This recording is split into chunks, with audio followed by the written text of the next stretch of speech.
yan, haluin lang tayo ng konti dahil medyo nanikit siya eh. Lagyan mo yan lahat. Ito? Oo. Okay na, okay na.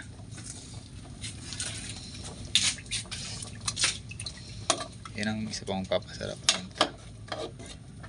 Haluin natin konti. Ito po yung ating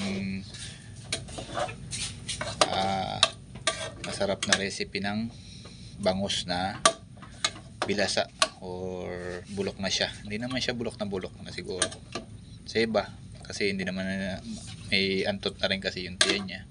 So yung puntiyan yan mawawala pong antot. Ayan. Tapos pakuloan lang po natin yan. Hintayin lang po natin siyang magmantika ng konti. Yan, okay. Sa pagpapakulo po nga pala nitong ating bangus na to ay hindi na po natin tinatakpan kasi pagka po kulo sa tubig hindi na po natin tinatakpan, pinababayaan lang po natin simingaw yung antot ng bangus. Tapos pagkatapos nun na yun, dalawang kulo yun.